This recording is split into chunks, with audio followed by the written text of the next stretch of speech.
Greece has begun returning migrants to Turkey as the EU's deal with Ankara to stem the influx of asylum seekers into Europe came into effect. Amid tight security and apparent calm, the first boats from the island of Lesbos were boarded with over 130 migrants, most said to be from Pakistan and Bangladesh.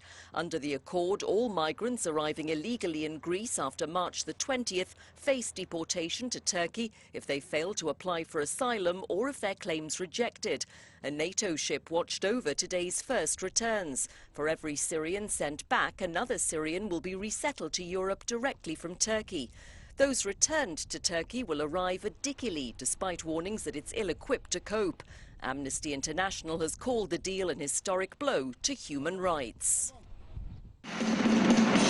Details are emerging from a giant leak of confidential documents, the so-called Panama Papers. 11 million records expose the offshore holdings of some 140 politicians from more than 50 countries.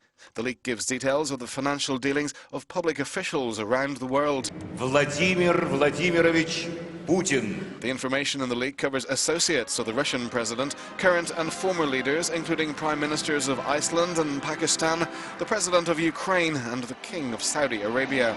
Professional athletes, FIFA officials, fraudsters and drug smugglers have all had their financial dealings leaked.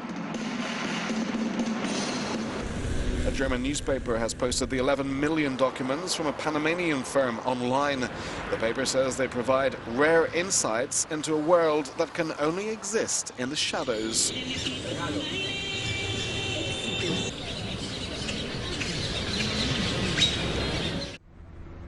Leaders of the Syrian president's Alawite branch of Islam are reportedly distancing themselves from his government, according to Britain's Sunday Telegraph.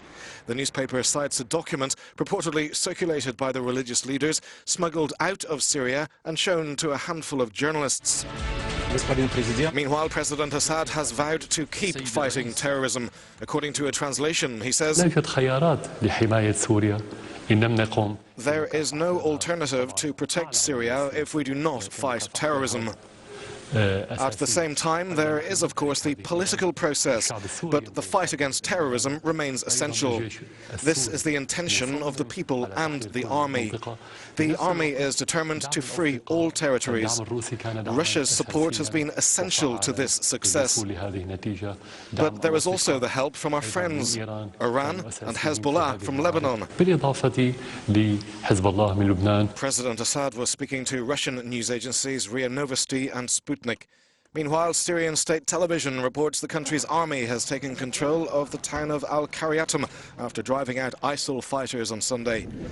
The town is 100 kilometers west of Palmyra, which the Syrian army seized from ISIL last weekend.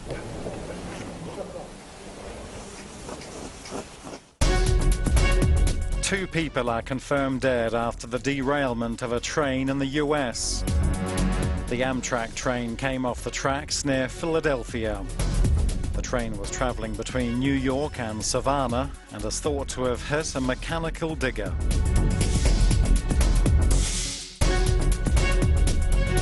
A train has collided with a double-decker bus at a railway crossing in central Thailand.